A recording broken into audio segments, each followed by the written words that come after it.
Welcome to அட்டி tax மக்களே. இங்க கிரிக்கெட் அண்ட் சினிமாவ பத்தி ஏகப்பட்ட கான்வர்சேஷன்ஸ் நடக்கும். இந்த கான்வர்சேஷன்ல நீங்களும் கலந்துக்கணும் அப்படின்னா சேனலுக்கு சப்ஸ்கிரைப் பண்ணிக்கோங்க. Let's get into the video. IPL 2025 வேர்ல்டோட the biggest and the largest T20 tournament. இதுவரைக்கும் நடந்த ஐபிஎல் டோர்னமெண்ட் எல்லாத்தையுமே ஒரு ஃபேனா பயங்கரமா பார்த்து என்ஜாய் பண்ணிருக்கேன். பட் இந்த ஐபிஎல் 2025க்கு எனக்கு ஒரு பிளான் இருக்குது. 74 மேட்சஸ், 74 வீடியோஸ். கஷ்டமான ஒரு டாஸ்க் தான். பட் என்னால முடிஞ்ச அளவுக்கு எல்லா மேட்சஸ்க்கும் தனித்தனியா வீடியோஸ் போட ட்ரை பண்ண போறேன். பட் இது எப்படிப்பட்ட வீடியோஸா இருக்க போகுது அப்படின்னா, பயங்கரமான ஒரு கிரிக்கெட் எக்ஸ்பர்ட் சொல்ற மாதிரியான வீடியோவா இருக்க போறது கிடையாது. எனக்கு ஓரளவுக்கு கிரிக்கெட் தெரியும். ஒரு ஃபேனா ஜாலியா எனக்கு தெரிஞ்ச விஷயங்கள நான் பார்க்கிறப்போ எனக்கு என்ன விஷயங்கள்லாம் தோணுச்சோ, அத வந்து இங்க ஷேர் பண்ணிக்க போறேன். இந்த வீடியோஸ நான் 6ஆ டிவைட் பண்ண போறேன். சில வீடியோஸ்ல +1 ஒரு போனஸ் இருக்குது. அந்த 6 கேட்டகரி என்ன அப்படின்னா, ஜெயிச்ச டீம் எதனால ஜெயிச்சாங்க? அவங்க கிட்ட இருக்க பாசிட்டிவ்ஸ் என்ன? தோத்த டீம் எதனால தோத்தாங்க? அவங்க கிட்ட இருக்க நெகட்டிவ்ஸ். ஜெயிச்ச டீமா இருந்தாலுமே அவங்க கிட்ட கண்டிப்பா சில நெகட்டிவ்ஸ் இருக்கும். இம்ப்ரூவ் பண்ண வேண்டிய விஷயங்கள் இருக்கும். அது என்ன? அண்ட் தோத்த டீமா இருந்தாலுமே அவங்க கிட்ட கண்டிப்பா ஒரு சில பாசிட்டிவ்ஸ் இருக்கும். அது என்ன? பெஸ்ட் பேட்டர் இந்த மேட்ச்ல யாரு? அண்ட் பெஸ்ட் பவுலர் இந்த மேட்ச்ல யாரு? இது இல்லாம ஒரு சில மேட்சஸ்ல ஒரு சில பிளேயர் வந்து அண்டர் தி ரேடார் போயிடுவாங்க. அவங்களோட பெர்ஃபார்மன்ஸ் வந்து பெருசா வெளிய தெரியாது. சோ அப்படியே அந்த மேட்ச்ல யாராவது இருந்தாங்க அப்படின்னா, underrated player of the match அப்படின்னு சொல்லிட்டு அவங்கள நான் மென்ஷன் பண்ணுவேன். சோ இதுதான் அந்த 6+1 அந்த 7 கேட்டகரி நான் பிரிச்சிருக்கேன். ஐபிஎல் 2025 3வது மேட்ச். என்னதான் வந்து ஆர்சிபி வெர்சஸ் கேகேஆர் தான் ஓப்பனிங் மேட்சா இருந்தாலுமே, ஐபிஎல் ரியலாவே ஸ்டார்ட் ஆச்சு அப்படின்றது நெறைய பேருக்கு ஃபீல் ஆனது பார்த்தீங்க அப்படின்னா, சிஎஸ்கே வெர்சஸ் எம்ஐ மேட்ச்ல தான் வந்து நெறைய பேருக்கு அந்த எதிர்பார்ப்பு அதிகமா இருந்திருக்கும். பட் இந்த மேட்ச் அதுக்கு வந்து அந்த எக்ஸ்பெக்டேஷனுக்கு அளவுக்கு இருந்துச்சா? இல்லையா? இதுல என்ன பாசிட்டிவ் நெகட்டிவ்ஸ்ன்றத இந்த வீடியோல பார்த்துடலாம். ஃபர்ஸ்ட் ஆஃப் ஆல் ஜெயிச்ச டீமா சிஎஸ்கேவோட பாசிட்டிவ்ஸ் என்னன்றதுலே போயிடலாம். ஃபர்ஸ்ட் பாசிட்டிவ் யாரு அப்படின்னா, கலீல் அகமது. பிரிவியூல பேசுறப்பயே நம்ம வீடியோ நீங்க போய் பார்த்தீங்கன்னா தெரிஞ்சிருக்கும். இந்த டோர்னமெண்ட் ஆரம்பிக்கிறதுக்கு முன்னாடியே சிஎஸ்கே டீம் பத்தி பேசுறப்போ, கலீல் அகமது வந்து அடி வாங்குறதுக்கு சான்ஸ் இருக்குது. பவுலிங்ல வந்து நிறைய ரன்ஸ் லீக் பண்றதுக்கு சான்ஸ் இருக்குது. விக்கெட்ஸ் எடுத்தாலுமே லீக் பண்றதுக்கு, ரன்ஸ் லீக் பண்றதுக்கு சான்ஸ் இருக்கு அப்படின்னு பேசியிருந்தோம். இவர் வந்து ஒரு பிரைமரி பவுலரா இருந்தா கஷ்டப்படுவாங்க சிஎஸ்கே அப்படின்ற மாதிரி பேசியிருந்தோம். பட் அது எல்லாத்தையுமே தப்புன்னு ப்ரூவ் பண்ற மாரி 3 சூப்பரான விக்கெட்ஸ் ஃபர்ஸ்ட் ஓப்பனிங்ல பிரேக் த்ரூ குடுக்குற மாரி சூப்பரான விக்கெட்ஸ் எடுத்து குடுத்தாரு கலீல் அகமது. முக்கியமா ரோஹித் சர்மாவோட விக்கெட் எடுத்து குடுத்தாரு. அது ரயன் ரிக்கல்டனோட விக்கெட்டுமே வந்து இவர் தான் எடுத்தாருன்னு நினைக்கிறேன். மனுஷன் தரமா போட்டு குடுத்துட்டு போனாரு. எனக்கு தெரிஞ்சு சிஎஸ்கேவோட பாசிட்டிவ் அதுதான் நினைக்கிறேன். அந்த ஒரு டீம்க்குள்ள வர்றப்போ, அந்த ஒரு மேனேஜ்மென்ட்குள்ள வர்றப்போ, ஏதோ ஒரு கான்ஃபிடன்ஸ் அவங்களுக்கு கிடைக்குது. மேபி ஒரு தோனியோட கைடன்ஸ் கீழ விளையாடுறோம் அப்படின்றதுனாலயா? இல்ல அந்த என்வைரன்மென்ட்டே அப்படிதான் இருக்குதா? அது என்ன மேஜிக்ன்னு எனக்கு தெரியல. பட் நல்லா விளையாடாத பிளேயர்ஸ் கூட இங்க வர்றப்போ, அவங்களுக்கு ஓரளவுக்கு மொமெண்டம் கிடைச்சு நல்லா பெர்ஃபார்ம் பண்றாங்க.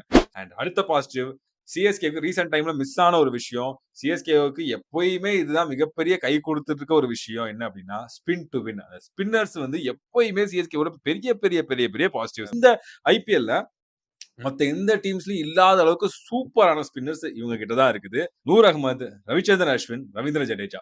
ஒருத்தர் பார்த்தீங்கன்னா, லெஃப்ட் ஆர்ம் அன்ஆர்த்தடாக்ஸ் பவுலர். ஒருத்தர் பார்த்தீங்கன்னா, ரைட் ஆர்ம் ஆஃப் ஸ்பின். ஒருத்தர் பார்த்தீங்கன்னா, லெஃப்ட் ஆர்ம் ஸ்பின்னர். இந்த மாரி வெரைட்டி ஆஃப் பவுலர்ஸ். ஒரே மாரி பவுலர்ஸ்லாம் கிடையாது. வெரைட்டி ஆஃப் பவுலர்ஸ் வச்சிருக்காங்க. இது இல்லாம ரச்சின் ரவீந்திரா மாரியான ஒரு ஆளால கூட வந்து ஒரு ஸ்பின் பவுலிங் ஒரு 2 ஓவர், 1 ஓவர் போட்டு தர முடியும்.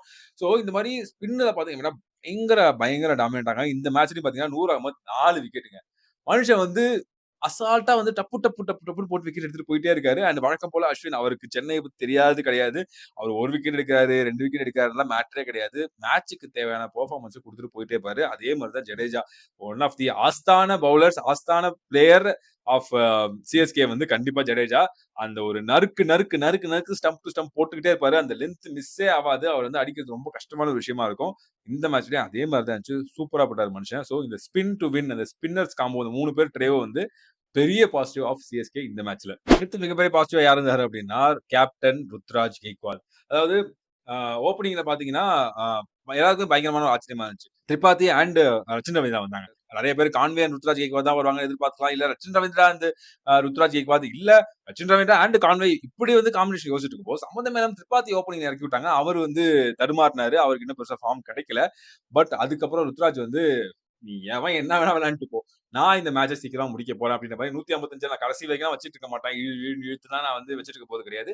நான் வந்து சீக்கிரமா முடிக்க ட்ரை பண்றேன்ற மாரி ரொம்ப சூப்பரா விளையாண்டாரு. நல்ல ஒரு ஃப்ளோ தெரிஞ்சது அவர்கிட்ட. நல்ல ஒரு டைமிங் இருந்துச்சு. சூப்பரான எனக்கு தெரிஞ்சு அந்த லோக்கல் லீக்ஸ், டொமஸ்டிக் லீக்ஸ்லாம் ஆடிட்டு வந்திருக்காரு. அந்த ஒரு ஃபார்ம் நல்லா தெரிஞ்சது. ஒரு கான்ஃபிடன்ஸ் இருந்துச்சு. லைக் போன வருஷத்தோட இந்த வருஷத்துல நல்லாவே பேட்டிங் பண்ண ஸ்டார்ட் பண்ணியிருக்காரு. கேப்டன்சியுமே வந்து எனக்கு தெரிஞ்சு இந்த டைம் கொஞ்சம் நல்லாவே பண்ணியிருக்க மாரி தான் எனக்கு தோணுச்சு. சோ நல்ல ஒரு ஸ்டெப் அப் பண்ணியிருக்காரு. நல்ல ஒரு இம்ப்ரூவ்மென்ட் பண்ணியிருக்காரு மாரி தோணுச்சு. சூப்பரான batting from Ruturaj Gaikwad. And அதே மாரி இவரு ஒரு பக்கம் அ மேட்ச வந்து நான் வந்து 20 ஓவர் வரைக்கும்லாம் எடுத்துட்டு போ முடியாது. நான் சீக்கிரமா முடிக்க போறேன் அப்படின்னு ஆடுனாரு அப்படின்னா, இன்னொரு பக்கம் விக்கெட்ஸ் போயிட்டே இருக்கிறப்போ, இந்த மேட்ச கடைசி வரைக்கும் நான் நின்னு முடிச்சு குடுப்பேன் அப்படின்னு ரச்சின் ரவீந்திரா அவ்ளோ பொறுப்பா ஆடுனாருங்க. அதாவது ஒரு டிசிப்ளின்டு ஒரு இன்னிங்ஸ்ன்னு சொல்லுவாங்கல்ல, அது வந்து ரச்சின் ரவீந்திரா கிட்ட தெரிஞ்சது.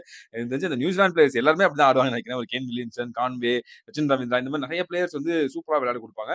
அண்ட் இந்த மேட்ச்ல ரவீந்திரா பார்த்தீங்க அப்படின்னா, ஸ்டார்ட்டிங்ல நல்லா கொஞ்சம் அக்ரெசிவா ஆரம்பிச்சாரு. பட் போக போக விக்கெட்ஸ் போகுதுன்னு தெரிஞ்சதுக்கு அப்புறம், பொறுமையா நின்னு நிதானமா ஒன்ஸ் அண்ட் டூஸ்ன்னு எடுத்து எடுத்து கடைசியில 4ஸ் அண்ட் 6 அடிச்சு, கடைசி பால்ல 6 அடிச்சு தோனி என்ன பண்ணுவாருன்னு நெனச்சோமோ, அத வந்து ரச்சின் ரவீந்திரா பண்ணி 6 அடிச்சு முடிச்சு குடுத்தாரு. ஸோ தரமான ஒரு இன்னிங்ஸ். ரொம்ப ரொம்ப டிசிப்ளின்டான ஒரு இன்னிங்ஸ். அதுதான் எனக்கு வந்து இவர்கிட்ட ரொம்ப புடிச்ச ஒரு விஷயம். ரொம்ப ரிலையபிளா இருக்காரு. ரொம்ப சாலிடா இருக்காரு. ஸோ அதுதான் எனக்கு தெரிஞ்சு பெரிய பெரிய பாசிட்டிவ் ஃப்ரம் சச்சின் ரவீந்திரா. இது எல்லாம் தான் சிஎஸ்கேவோட பாசிட்டிவா எனக்கு தெரிஞ்சது. இன்னொரு பக்கம் மும்பை இந்தியன்ஸோட negatives. First of all pace பால்ன்னு சொல்லுவாங்க. கேம் பால்ஸ் என்ன வேணா சொல்லிட்டு போங்க. அக்ரெசிவா மட்டும் தான் ஆடுவேன்றத ஏன் எல்லா டீமும் எடுத்துக்கிறாங்கன்னு தெரியல. இப்போ ஹைதராபாத் ஆடுறாங்கன்னா, அவங்க ஆடுற பிட்ச் அப்படி. அதுதான் வந்து போன வருஷத்துல அவங்களுக்கு ஒரு மிகப்பெரிய நெகட்டிவா அமைஞ்சது.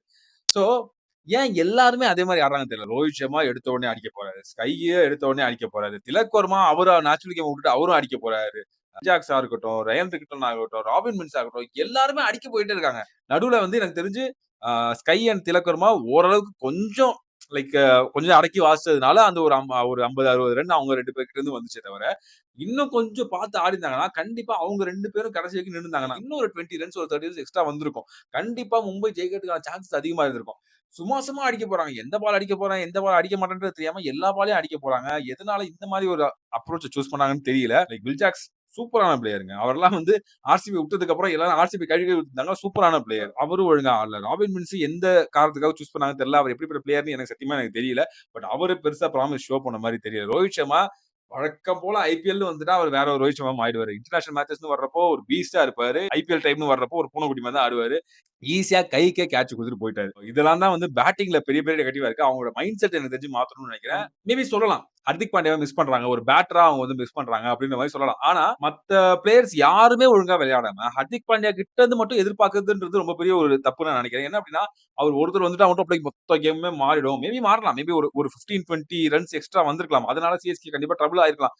அதனால மட்டுமே சிஎஸ்கே தோத்துருப்பாங்களா? அதனால வந்து இந்த மேட்ச் கம்ப்ளீட்டா எம்ஐ கிட்ட வந்திருக்குமான்னு கேட்டா கண்டிப்பா கிடையாது. தீபக் சஹர் வந்து கடைசில ஒரு 20, 25 ரன் அடிச்சு குடுத்ததுனால மட்டும் தான் 155 ரன் வந்துச்சு. அந்த அளவுக்கு மோசமா இந்த பேட்டிங் இருக்கு. கடப்பார பேட்டிங், எம்ஐயோட பேட்டிங், கடப்பார பேட்டிங், கடப்பார பேட்டிங் பேசி பேசி ஹர்திக் பாண்டியா ஒருத்தர் இல்லாததுனால இந்த கடப்பார அப்படியே சரிஞ்சிருச்சான்னு கேட்டா கண்டிப்பா அத நான் ஒத்துக்கவே மாட்டேன். மோசமான ஒரு batting display from Mi. And இன்னொரு பக்கம் பெரிய பெரிய பாசிட்டிவா இருக்கும்னு நான் நினைச்சது வந்து போல்ட்டோடைய ஓவர்ஸ். அந்த இனிஷியல் ஓவர்ஸ்ல அவருக்கு வந்து ஸ்விங் கண்டிப்பா கிடைக்கும். அவர் வந்து சூப்பரா போடுவார்ன்னு பார்த்தா, அவருக்கு பெருசா இந்த டைம்ல வந்து ஸ்விங்கே கிடைக்கல. தப்பான லென்ஸ் நெறைய போட்டாரு. பயங்கரமா அடி வாங்குனாரு. மிகப்பெரிய எக்ஸ்பீரியன்ஸ்டான ஒரு பவுலர். மேபி இந்த இடத்துல சொல்லலாம். மேபி இப்போ ஒரு போல்ட் ஒரு பக்கம் போட்டுட்டு இருக்கும். இந்த மாரி லென்ஸ் மேபி லீக் பண்ணியிருக்கப்போ, ஒரு பக்கம் பும்ரா வந்து 1 ஓவர் 2 ஓவர் கன்டெயின் பண்ணி போடுறப்போ, அதனால போல்ட்க்கு வந்து விக்கெட் விழறதுக்கு சான்ஸ் இருக்கும். அதனால போல்ட்க்கு ஒரு கான்ஃபிடன்ஸ் வரதுக்கு சான்ஸ் இருக்கும். நல்லா போட்டுருக்கலாம் அப்படின்றது இந்த டைம் சொல்லலாம். அவங்க கண்டிப்பா பும்ராவ மிஸ் பண்றாங்க. அத வந்து ஈடு கட்டவே முடியாது. பும்ரா இல்லாதது மிகப்பெரிய ஒரு நெகட்டிவ். அண்ட் இன்னொரு பக்கம் இவரெல்லாம் அடிக்கிறது ரொம்ப கஷ்டம்பா. 4 ஓவருக்கு 20 தான் குடுப்பாரு. 4 ஓவருக்கு 28 தான் குடுப்பாரு அப்படின்னு நெனச்சிட்டு இருந்த ஒரு ஸ்பின் பவுலர் சாண்ட்னர் தரமான ஒரு பவுலர். எந்த லீக் போனாலும், எந்த இன்டர்நேஷனல் மேட்ச் விளையாண்டாலும் சூப்பரா போடக்கூடிய லைக் அப்படியே ஜடேஜாவுக்கு ஒரு இன்டர்நேஷனல் ரீப்ளேஸ்மென்ட் மாரி இருப்பாரு அவரு. அவர வச்சு பொளந்துட்டாங்க. நான் அத எதிர்பார்க்கவே இல்ல. ருத்ராஜெல்லாம் வச்சு சாத்துறாரு. "என்னாங்கடா இப்படி அடிக்கிறீங்க?" அப்படின்ற மாரி இருந்துச்சு. மேபி வந்து ஆல்ரெடி சிஎஸ்கேக்கு வந்து நெட்ஸ்ல பவுலிங் போட்டாரு. இவருக்கு வந்து எப்படி ஆடுறது இவர அப்படின்றது தெரிஞ்சிருக்கா என்னன்னு தெரியல. ஆனா வச்சு செஞ்சுட்டாய்ங்க. எனக்கு வந்து எனக்கு மனசே ரொம்ப கஷ்டமா போச்சு. என்னடா சாண்டர போய் என்னடா இந்த அடி அடிக்கிறீங்க அப்படின்ற மாரி இருந்துச்சு. ஸோ அதுவும் இந்த மேட்ச்ல எம்ஐக்கு மிகப்பெரிய ஒரு நெகட்டிவா இருந்துச்சு. அண்ட் இன்னொரு பக்கம் சிஎஸ்கே என்னதான் இந்த மேட்ச் ஜெயிச்சிருந்தாலுமே, அவங்க கிட்ட ஏகப்பட்ட நெகட்டிவ்ஸ் இருக்குங்க. ஒரு குழப்பமான பேட்டிங் லைனப். ராகுல் திரிபாட்டிய ஃப்ரண்ட்ல கொண்டு வந்து, கான்வேவ டிராப் பண்ணி, தீபக் ஹூடாவ உள்ளார கொண்டு வந்து, ஆ லைக் திரிபாத்தி வந்து அவுட் ஆஃப் ஃபார்ம்ல இருக்காரு. அவருக்கு வந்து ஓப்பனிங் குடுத்து, இன்னொரு பக்கம் சாம் கரன உள்ளார கொண்டு வந்து, அவர் ஒரு ஆல் ரவுண்டரா விளையாண்டு, இந்த மாரி இந்த பேட்டிங் லைன் அப்ல வந்து குழப்பம் ஒண்ணு இருக்கு இல்லையா? அது வந்து மிகப்பெரிய குழப்பமா இருக்கு. எனக்கு தெரிஞ்சு சிஎஸ்கே வந்து உள்ளார வர்றப்பயே ஒரு செட்டில்டான ஒரு லைன் அப்பா வருவாங்க. அதுதான் கடைசி வரைக்கும் விளையாடுவாங்க. ஒருத்தர் 2 பேர் மேபி அவுட் ஆஃப் ஃபார்ம்ல இருப்பாங்க. அவங்களுக்கு தொடர்ந்து சான்ஸ் குடுத்துட்டே இருப்பாங்க. அவங்க ஃபைனல்ஸ்ல, பிளே ஆஃப்ஸ்ல போக மேட்சஸ்ல நல்லா ப்ரூவ் பண்ணுவாங்க. அப்படிதான் எப்பவுமே இருக்கும். ஆனா உள்ளார வர்றப்பயே ரொம்ப குழப்பமான ஒரு லைன் அப்ல வந்தாங்க. ருத்ராஜ் கேக்வாட் அண்ட் கான்வே தான் ஒரு நல்ல செட்டான ஒரு ஓப்பனிங் பேர். சூப்பரா விளையாண்டுட்டு இருப்பாங்க. அத ஏன் கலைச்சாங்கன்னு தெரியல. சச்சின் ரவிதாவ ஆஃப் கோர்ஸ் அவர் நல்ல ஃபார்ம்ல இருக்காரு. அவர் உள்ளார கொண்டு வந்து தான் ஆவணும். அது ஃபைன். ஆனா திரிபாத்தி எதுக்கு ஓப்பனிங்ல இறக்குறாங்க? அவர் நம்பர் 3 நம்பர் 4 விளையாண்டுருக்கலாம். தீபக் கூட சுத்தமா அவர் வந்து ரீசென்ட் டைம்ஸ்ல எந்த ஒரு மேட்ச்லயுமே எல்எஸ்ஜிக்காக விளையாண்டப்ப சரி, அதுக்கு முன்னாடி சரி எதுலயுமே ஃபார்ம்ல இருந்த மாரி தெரியல. அவர டைரக்ட்டா உள்ளார கொண்டு வந்துட்டாங்க. இது இதுலயே வந்து மிகப்பெரிய ஒரு குழப்பம் இருக்குது. இதுல என்ன பிரச்சனை இன்னொரு பெரிய பிரச்சனை அப்டின்னா, சிஎஸ்கே அவ்வளவு சீக்கிரம் வந்து சேஞ்சஸ் பண்ண மாட்டாங்க. இப்ப நம்ம வந்து ஒரு 2, 3 பேர வந்து உள்ளார கொண்டு வரணும். 2, 3 பேர வெளிய எடுக்கணும்னு பேசிட்டு இருக்கோம். சோ இது எல்லாத்தையுமே அட் டைம்ல சிஎஸ்கே பண்ணுவாங்களான்னு கேட்டா கண்டிப்பா பண்ண மாட்டாங்க. அதுவுமே ஒரு நெகட்டிவா இருக்குமோ அப்டின்றது எனக்கு தோணுது. முக்கியமா சாம் கரன். சாம் கரன் வந்து அவரு எனக்கு தெரிஞ்சு அவர்கிட்ட இருக்க சரக்கு போயிடுச்சுன்னு நெனைக்கிறேன். பேட்டிங்லயும் சரி, பவுலிங்லயும் சரி அவர் சுத்தமா பண்ணவே மாட்றாருங்க. பஞ்சாப்ல இருக்கும்போது அடி வாங்குனாரு. அதுக்கு முன்னாடி சிஎஸ்கே விளையாடும்போது அடி வாங்குனாரு. பேட்டிங்லயும் பெருசா பண்ண மாரி தெரியல. திரும்பவும் எடுத்துட்டு வந்து அவரு ஒரு ஆல்ரவுண்டர் மாரி விளையாண்டது வந்து அதனால தான் இந்த 155 சேஸ்ன்றதே ரொம்ப கஷ்டமா போச்சு.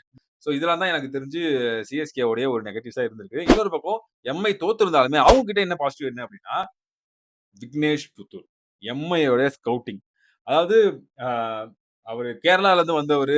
அவரு வந்து இன்டர்நேஷனல் மேட்சஸ் கூட அவருக்கு வந்து பெருசா ஆடுனது கிடையாது. ஐ மீன் டொமஸ்டிக் மேட்சஸ் கூட பெருசா ஆடுனது கிடையாது. ஏதோ ஒரு அவங்க அந்த ஆலப்பேல வந்து ஒரு சின்ன ஒரு லீக் மாரி நடந்திருக்கு. அங்க விளையாண்டவர பார்த்து சவுத் ஆப்பிரிக்காவுக்கு கொண்டு போயிட்டு ரஷீத் கான் கிட்ட கொண்டு போய் விட்டு, அங்க வந்து ட்ரெய்னிங்க்கு அவருக்கு வந்து செலவுலாம் பண்ணி ட்ரெய்னிங் அவருக்கு குடுத்து, மெயின் மேட்ச்ல கொண்டு வந்து முக்கியமா பவர் பிளேக்குள்ளலாம் வந்து ஓவர் குடுக்குறாங்கன்னா, இது இது என்ன தாறுமாறான ஒரு ஸ்கவுட்டிங்க. தாறுமாறான ஒரு கான்ஃபிடன்ஸ் இருக்காங்க அந்த பையன் மேல. அப்ப அந்த பையனுக்கு எவ்ளோ ஒரு ஒரு நல்ல ஃபீல் இருக்கும் பாருங்களேன். நம்ம எங்கேயோ இருந்தோம். நம்மள கூட்டு வந்து இவ்ளோ கான்ஃபிடன்ஸ் குடுத்து நம்மள உட்கார வைக்கிறாங்க. நம்மள இவ்ளோ நம்புறாங்க அப்டின்னா, ஒரு பக்கம் பிரஷர் இருந்தாலுமே, எவ்ளோ ஒரு ஓவர்வெல்மிங்கா இருக்கும். எவ்ளோ சந்தோஷமா இருக்கும். அந்த அந்த பையன நெனச்சு பார்க்கிறப்போ. ரொம்ப சின்ன பையன். சூப்பரா வந்து போட்டாருங்க அந்த மனுஷன். செமையா போட்டாரு. மிகப்பெரிய பாசிட்டிவா இருந்தாரு எம்ஐக்கு. மிகப்பெரிய ஒரு ஃபைண்டா இருக்காரு எம்ஐக்கு. எனக்கு தெரிஞ்சு ஒரு பும்ரா, ஹர்திக் பாண்டியா, குணால் பாண்டியா இந்த மாரியான ஒரு வரிசையில எனக்கு தெரிஞ்சு இவரும் சேர்றதுக்கு நெறைய சான்ஸ் இருக்கு. ரொம்ப எதிர்பார்க்க வேண்டாம். சான்ஸ் இருக்குன்னு தான் சொல்றேன். கண்டிப்பா நெறைய இம்ப்ரூவ் பண்ணிக்கணும். நெறைய இவர வந்து ரீட் பண்ணுவாங்க அடுத்தடுத்த மேட்சஸ்ல. அடிக்க நெறைய ட்ரை பண்ணுவாங்க. பட் இவரு கொஞ்சம் இம்ப்ரூவ் பண்ணிட்டே இருந்தாரு அப்டின்னா, நல்ல ஒரு டேலண்டா இருப்பாருன்றது ஒரு நம்பிக்கை. இன்னொரு பக்கம் தீபக் சஹர். பவுலிங்லயும் சரி, பேட்டிங்லயும் சரி, எனக்கு தெரிஞ்சு சிஎஸ்கே கூட விளையாடுறப்போ ஒரு வெறியில வந்தாருன்னு நெனைக்கிறேன். என்னையவாடா டிராப் பண்றீங்க? என்னையவாடா வந்து ரிட்டர்ன் பண்ணாம விட்டீங்க? இருங்கடா நான் யாருன்னு காட்டுறேன்ற மாரி, ஈஸியா தோத்து போயிருக்க வேண்டிய எம்ஐய முடிஞ்ச அளவுக்கு இழுத்து புடிச்சது வந்து தீபக் சஹர் தாங்க. பவுலிங்லயா இருக்கட்டும், பேட்டிங்லயா இருக்கட்டும், அந்த அவரு அடிச்ச அந்த 20, 25 ரன் இல்லன்னா எப்பயோ மேட்ச் முடிஞ்சிருக்கும். சிஎஸ்கே ஈஸியா அடிச்சு முடிச்சுட்டு போயிருப்பாய்ங்க.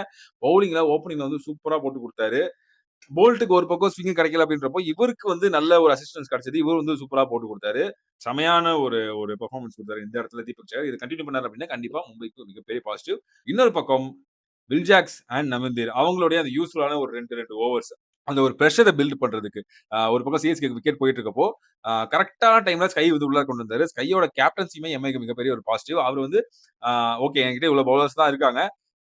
இப்ப வந்து ஒரு வில்ஜாக்ஸா இருக்கட்டும், இன்னொரு பக்கம் வந்து நமந்தீரா இருக்கட்டும், இவங்கள வந்து எப்படியாவது ஒரு 2 ஓவர் வச்சு தள்ளணும்ன்றப்போ, கரெக்ட்டா விக்கெட்ஸ் விழுறப்போ, கரெக்ட்டா உள்ளார கொண்டு வந்து 2 ஓவர் வந்து கண்மூடி கண் திறந்து கூட அவர வந்து தள்ளி விட்டாங்க. அவங்க ஒரு நல்ல பாசிட்டிவ்னு சொல்லலாம். இதெல்லாம் தான் எனக்கு தெரிஞ்சு சிஎஸ்கே அண்ட் எம்ஐ மேட்ச்ல வந்து மிகப்பெரிய பாசிட்டிவ்ஸ் அண்ட் நெகட்டிவ்ஸா தோணுச்சு. அண்ட் இந்த மேட்ச்ல பெஸ்ட் பேட்டர் யாரு அப்டின்னா 2 பேர் வந்துங்க சொல்லலாம். 2மே டஃப்பான சாய்ஸ் தான். 2 பேருமே ஃப்ரம் சிஎஸ்கே தான். ஒண்ணு ரச்சின் ரவீந்திரா, இன்னொன்னு வந்து ருத்ராஜ் கெய்க்வாத். ஒருத்தர் வந்து ஓப்பனிங்ல வந்து இந்த மொமெண்டத்த வந்து குடுத்ததே வந்து ருத்ராஜ் கெய்க்வாத் தான். இன்னொரு பக்கம் அந்த மொமெண்டத்த எடுத்துட்டு போய் மேட்ச பினிஷ் பண்ணி குடுத்தது வந்து ரச்சின் ரவீந்திரா தான். பட் எனக்கு தெரிஞ்சு நான் ரச்சின் ரவீந்திராவ சூஸ் பண்ணுவேன். ஏன்னா, இந்த மேட்ச பினிஷ் பண்ணி குடுக்குறதுன்றது ஒரு மிகப்பெரிய டேலண்ட். அதுக்கு ஒரு வந்து ஒரு ஒரு குவாலிட்டி ஒண்ணு வேணும். அந்த பிரஷர சோக் இன் பண்றதுக்கு ஒரு டேலண்ட் ஒண்ணு வேணும். அந்த ஒரு பொறும இருக்கணும். அகைன் நான் சொன்ன மாதிரி டிசிப்ளின் ஒண்ணு இருந்தா தான் அந்த மேட்ச பினிஷ் பண்ணி குடுக்க முடியும். எந்த ஒரு பால்ல வேணா டக்குனு ஒரு அவசரப்பட்டு ஒரு 6 அடிச்சிடறேன் பாரு, ரன் ரேட்ட குறைக்கிறேன் பாருன்ற மாரிலாம் இல்லாம பொறுமையா கடைசி வரைக்கும் எடுத்துட்டு போய் மேட்ச முடிச்சு குடுத்தாரு. அதனால எனக்கு தெரிஞ்சு இந்த மேட்சோட பெஸ்ட் பேட்டர் ரச்சின் ரவீந்திரான்னு எனக்கு தோணுது. And best bowler of course வந்து நூர் அகமது.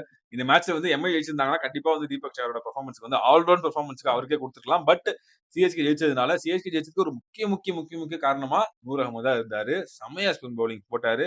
சோ இதுதாங்க சிஎஸ்கே vs எம்ஐ மேட்ச்ல என்னோட வியூஸ், என்னோட ஒப்பீனியன்ஸ் இதெல்லாம் தப்பா இருந்தா நீங்க வந்து அத கமெண்ட் செக்ஷன்ல சொல்லுங்க. உங்களுக்கு வேற ஏதாவது ஒப்பீனியன்ஸ் இருக்கு. உங்களுக்கு வேற ஏதாவது நீங்க விஷயத்த கவனிச்சீங்க அப்டின்னா, நான் கவனிக்காத விஷயத்த நீங்க சொல்லி நீங்க கவனிச்சீங்க அப்டின்னா, அத நீங்க வந்து கமெண்ட் செக்ஷன்ல போடுங்க.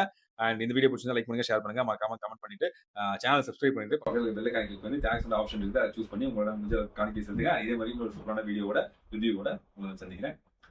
நன்றி.